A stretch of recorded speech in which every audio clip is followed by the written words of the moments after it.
ni penalty Julian Alvarez umugabo muzi mu Argentine arakina muri Man City yatsinze igitsindo cyo kuri penalty ariko mu nyuma VAR baza gukomunika umu arbitre central bavuga ati yawuteje amaguru abiri.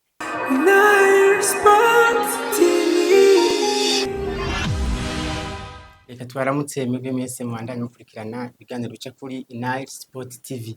Ijwi mwamaze kuba muryumva ni Gift Evrard Irakoze nkuko vyama. Kuno munsi igenekerezo rya 13 ukwezi kwa ntwarane umwaka wa 2025 twabateguriye iki. Hari ku munsi w'ejo aho mu guserukira gihugu inama mu rugamba wabigeme batarenza imyaka 17 bari bafise urukino rwo gusubiriza mu gihugu ca Cote d'Ivoire bakina n'umugwi serukira gihugu wabigeme batarenza imyaka 17 mu gihugu ca Cote d'Ivoire. Tukabwiza ko urukino rwa mbere umugwi serukira gihugu wa Cote d'Ivoire wari washoboye gutsindwa ibitsindo bigera kuri 3-1 batsindwa n'umugwi serukira gihugu w'u Burundi intama mu rugamba z'abigeme badashikana imyaka 17. Ejo wari urukino rwo gusubiriza ariko rwabereye mu gihugu ca Cote d'Ivoire. Bamwe n'abandi bakagenda bibaza ati mbega birashoboka ko umugwi serukira gihugu intama mu rugamba uzigama intsinzi. Umugwi serukira gihugu wa Cote d'Ivoire batarenza imyaka 17 bashobora kuza bakora remontada bakaza bagatsinda ibitsindo birenga bibiri.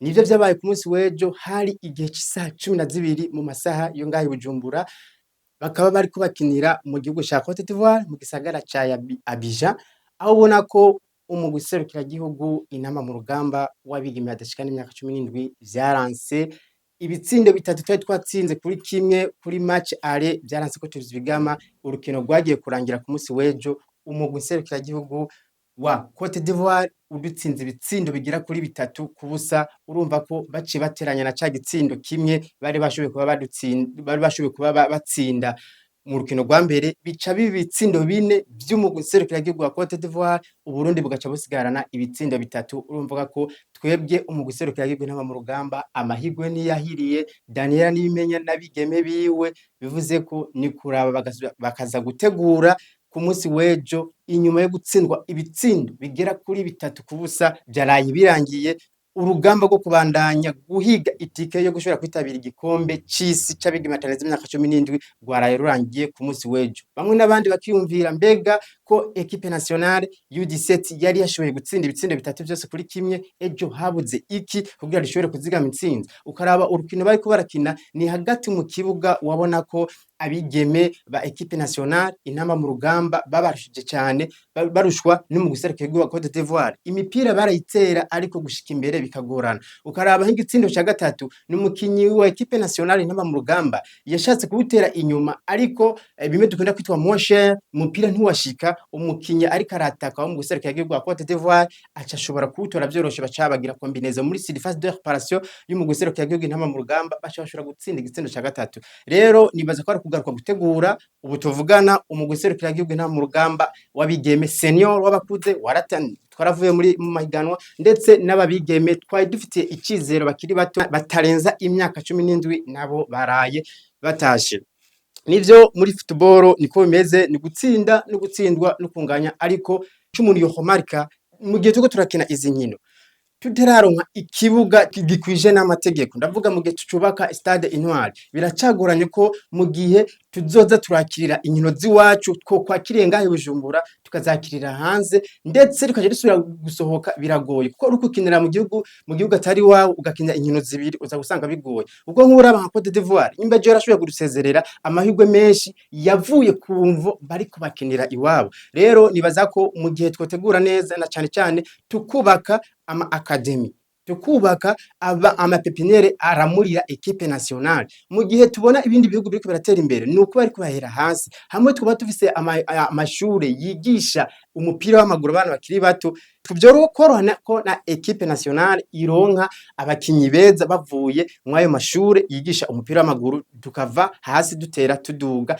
Ikindi cya kabiri cyo cyaratugonze ni ikibazo nakivuze kibuga equipe nationale rero batarenza imyaka 17 yaraye isezerewe nukuza tugategura ibindi. Ndetse ku mugano wa Afrika ibiriko birahavugwa ni wahoze ari umumenyereza w'umugwi serukira wa Senegal Aliou Cisse muzi ko yanabahaye n'igikombe c'umwaka w'ibihumbi 2022 yari kandi muravyibuka ubu tuvugana yamaze kuba aronka uwundi mugwi agiye kumenyereza ikiringo c'imyaka 2 umugwi serukiragihugu wa Libya urumvikana ko Aliou Cisse abandanya avyitwaramo neza. Ndetse iyindi nkuru iriko iravugwa ku mugabane wa Afrika ni umurongozi mushasha wa CAF Motsepe yaraye atowe kurongora kandi ishiramo ry'umupira w'amaguru ku mugabane wa Afrika mu nama ya bose yari kibera ku cicaro gikuru ca Egypt. Mose Motsepe tumubutse ko yarasanzwe ariwe arongoye ishirahamwe ry'umupira w'amaguru ku mugabane wa Afrika akaba agiye kongerwa ikiringo c'imyaka igera kuri 4. Rero tudatevye twigire ku mugabane wa Buraya aho ku munsi w'ejo hariko harabandanya inkino za UEFA Champions League. Tukaba tuzi ko bari bageze muri kimwe c'umunani gishira icanyuma aho ku munsi wa kabiri hari habaye inkino ndetse no ku munsi w'ejo ku munsi wa gatatu hari habandanyije izo nkino aho ku munsi w'ejo hariko hakinwa inkino zigera kuri 4 aho urukino rwa mbere rwatanguye igihe cy'isaha 1:45 mugwi wari wo mu gihugu c'u France wakira umugwi wa Borussia Dortmund aho urukino rwa mbere Lille yari yanganyije igitsindo kimwe n'umugwi wa Borussia Dortmund ariko ku munsi w'ejo Borussia Dortmund isanzwe umugwi wa Lille hariya mu gihugu c'u France bashoboye kubatsindirayo ibitsindo 2-1 birumvikana ko ibitsindo bica biba 3 by'umugwi wa Dortmund n'ibitsindo 2 by'umugwi wa Lille. Ndetse ku munsi w'ejo igihe cy'isaha 4 UEFA Champions League muri kimwe c'umunani gishira cyanyuma yarabandanyije abona ko hariho inkino nyinshi zari zitezwe nk'umugwi wa Arsenal wari kuhura na PSV Eindhoven aho muzi ko Arsenal ku rukino rwa mbere yari yashoboye gutsindira iwabo umugwi wa PSV Eindhoven ibitsindo bigira kuri 7 vyose kuri kimwe. Ku munsi w'ejo naho baza kuba banganya ibitsindo 2 byose ku bindi urumva ko Arsenal icibandanye ifite ibitsindo 9 ku bitsindo 3 vya PSV Eindhoven. Ku munsi w'ejo kandi nyene inkino zariko zirabandanya aho hari urukino rwari rwitezwe n'abantu benshi umugwi wa Atletico de Madrid wari wakiriye umugwi wa Real de Madrid mukamuzi ko iyo migwi yose isangiye igisagara ci Madrid mukamuzi ko ni n'abakeba bibihe byose ni Diego Simeone asanzwe amenyereza umugwi wa Atletico de Madrid ndetse na Carlo Ancelotti asanzwe amenyereza umugwi wa Real de Madrid bari bahuriye ku kibuga ca Diego Simeone aho bona ko urukino rwa mbere Atletico de Madrid yaratembereye mu gisagara ca Madrid ku kibuga ca Real de Madrid Santiago Bernabeu baza gutsindwa ibitsindo 2-1 ariko ku munsi w'ejo ni Atletico de Madrid nawe yaje iratsinda igitsindo kimwe kubusa itsinda umugwi wa Real de Madrid aho bona ko cari ikibuga ca Atletico Madrid muzi ko gisanzwe na kinini ni Atletico Madrid ifise ikibuga basanzwe bitwa Riyad El Metropolitano gisanzwe cakira abantu benshi gisanzwe cakira abantu atari bake abantu barenga 68,000 nibo bashobora kwakirwa n'ico kibuga mukamuzi ko ico kibuga kandi ca Atletico de Madrid gisanzwe cakira abo bantu ni kibuga kimaze imyaka myinshi bacuguruye nyezina igenekerezo rya 13 ukwezi kwa gatanu 1923 bivugana ko ico kibuga ca Atletico de Madrid Riyad El Metropolitano ari kibuga cakera kandi cakira abantu benshi.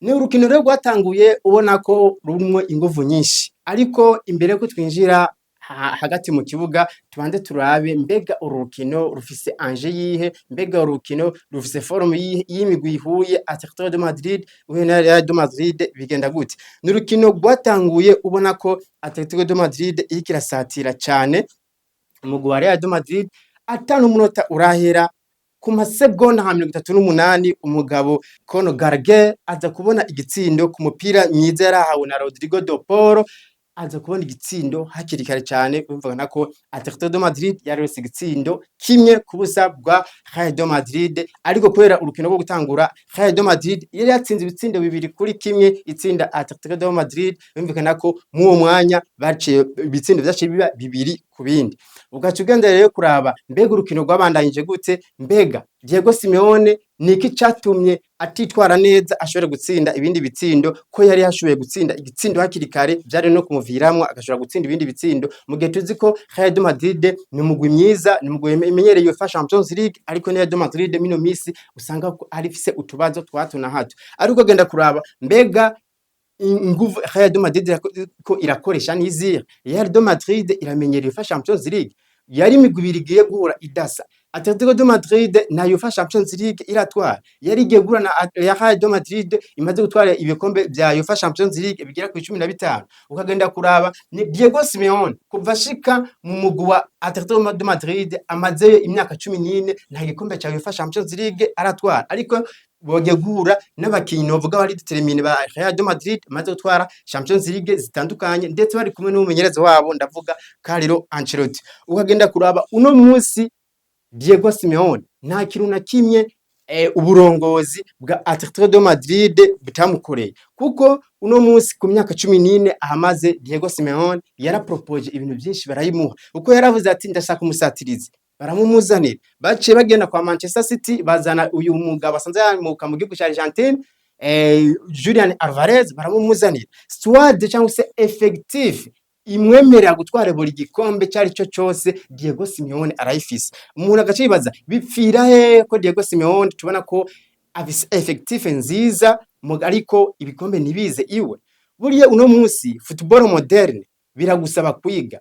Uno munsi Diego Simeone arafise style yiwe kuva aza mu mugwi Atletico de Madrid, tactique akoresha ni 4-4-2, ariko uje guhura na Real de Madrid tuzi ko inyuma ubukomezi bw'aba defenseur atari kirenga, nyimba yashobe kuronka igitsindo hakiri kare ku masegonda hafi ya 40 byari kuba ngoma kacaguma satira kugira iki abajya ba defenseur ba Real de Madrid bashobore kuremerwa. Nanarige twari tubona ko nka Antonio Rudiger wabona katameze neza, nivyo baradugije umwana avuye muri Casilla, uyu mugabo akiri muto basanzwe bakina na Rudiger muri defense centrale, uyu Raúl Asensio, ariko mu gihe yari kuza Diego Simeone agasatira ko yari abonye igitsindo cya mbere byari kumeramo vyiza, ariko je twabonye ni Diego Simeone yaciye azibira, ariko Real de Madrid uje kuyikina uzibira ukayiha ama espace ukayiha kwirebanga mu kibuga bica bikuviramo gutsindwa. Rero nivyo twabaraye tubonye ku munsi wejo, ariko Atletico de Madrid n'uburongozi